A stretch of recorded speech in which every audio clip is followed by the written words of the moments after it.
নতুন বিপদে পড়েছে যুক্তরাষ্ট্র। একের পর এক ড্রোন ও ক্ষেপণাস্ত্র দিয়ে মার্কিন জাহাজগুলোকে লোহিত সাগরে আটকে দিচ্ছে হুথি বিদ্রোহীরা।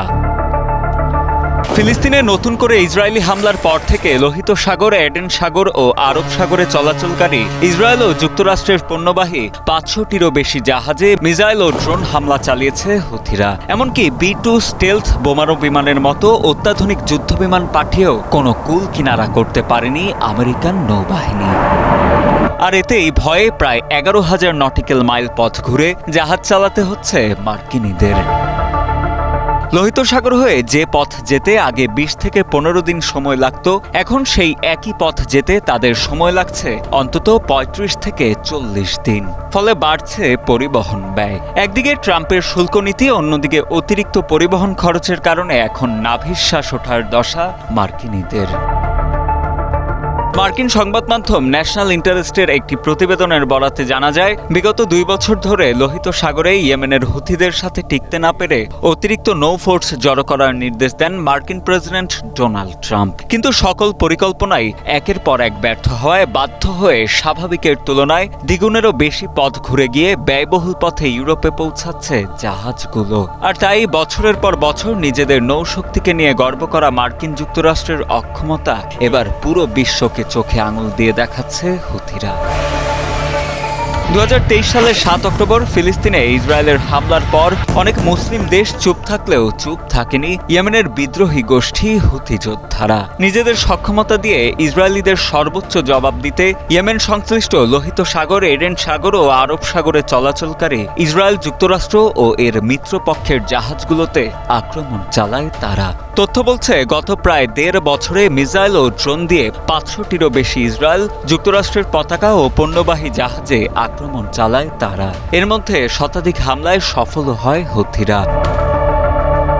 হামলার জবাবে ২০২৪ সালের জানুয়ারি থেকে ২০২৫ সালের জানুয়ারি পর্যন্ত যুক্তরাষ্ট্র, যুক্তরাজ্য ও তাদের মিত্রশক্তি মিলে হুথিদের লক্ষ্যবস্তু করে ৯৩১টি বিমান আক্রমণ চালালেও হুথিদের থেকে এ অঞ্চলের নিয়ন্ত্রণ নিতে সক্ষম হয়নি তারা।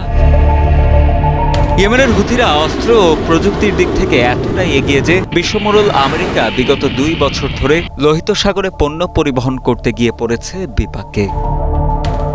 হুথিদের কাছে থাকা অত্যাধুনিক অস্ত্র, ড্রোন কিংবা ক্ষেপণাস্ত্র হাজার কিলোমিটার দূরের জাহাজগুলোকে ধ্বংস করতে পারে অনায়াসেই। লোহিত সাগরে আনাসারুল্লাহ পাল্টা আক্রমণ ও প্রতিরোধ ঠেকাতে নাভিশ্বাস হচ্ছে মার্কিন নৌবাহিনীর।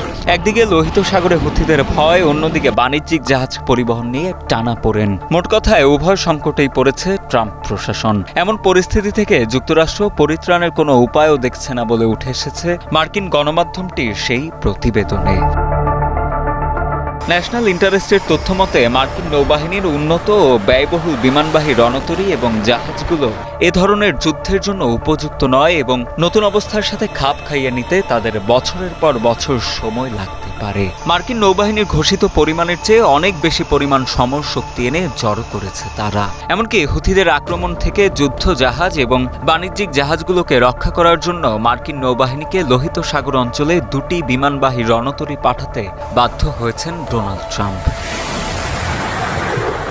কিন্তু এত শক্তিশালী নৌবাহিনীর উপস্থিতি সত্ত্বেও সমুদ্রপথটি এখনও রয়েছে হুথিদের দখলে।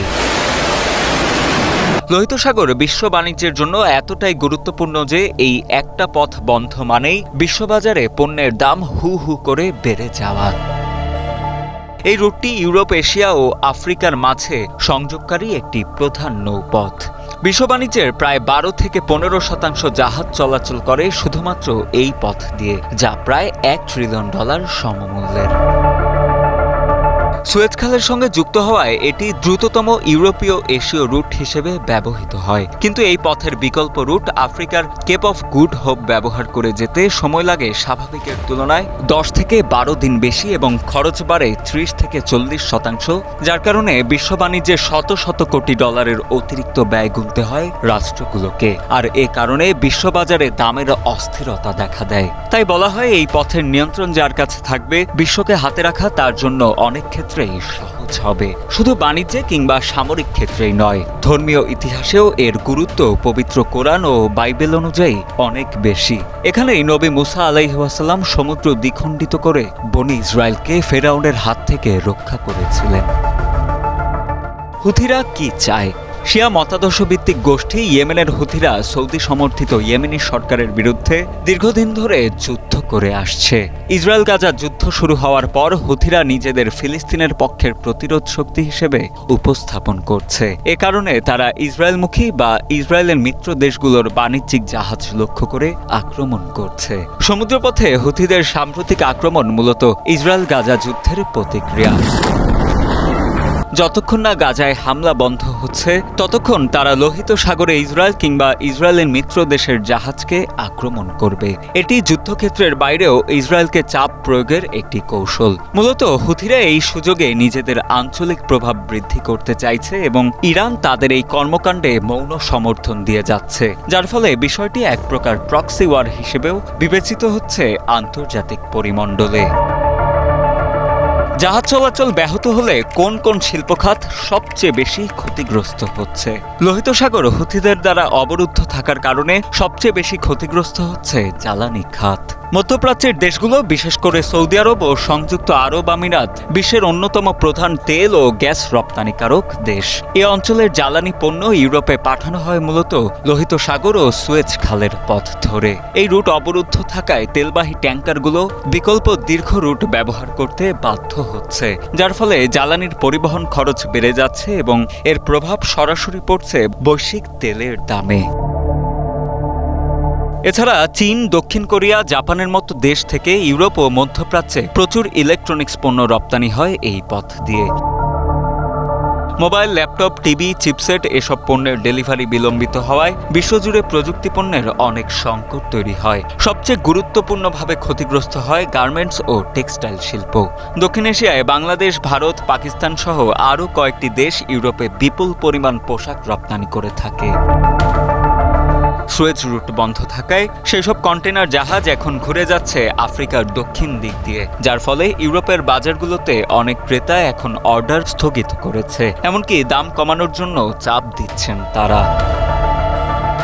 মার্কিন যুক্তরাষ্ট্র এবং তার মিত্র শক্তিগুলো যেখানে হুথিদের দমন করতে মরিয়া, সেখানে হুথিরা উল্টো প্রমাণ করে দিচ্ছে বিশ্ব রাজনীতির চাকা কেবল পরাশক্তিরাই ঘোরায় না, বিশ্বের নন স্টেট অ্যাক্টরদেরও প্রভাব থাকে বৈশ্বিক রাজনৈতিক পরিমণ্ডলে। এই সংকট চলতে থাকলে বিশ্ব অর্থনীতি, বিশেষ করে জ্বালানি, প্রযুক্তি ও গার্মেন্টস খাতে দীর্ঘস্থায়ী এক অনিশ্চয়তার মুখে পড়বে যুক্তরাষ্ট্র ও তাদের মিত্রগুলো। তাই প্রশ্ন উঠছে, লোহিত সাগর নিয়ে ডোনাল্ড ট্রাম্প কি করবেন? ট্রাম্প কি আদৌ হুথিদের সাথে সমঝোতায় আসবেন, নাকি তার মিত্র রাষ্ট্রগুলোর সাথে জোট বেঁধে নেমে পড়বেন হুথিদের দমন করতে? এসব প্রশ্ন ঘুরপাক খাচ্ছে সবার মনেই।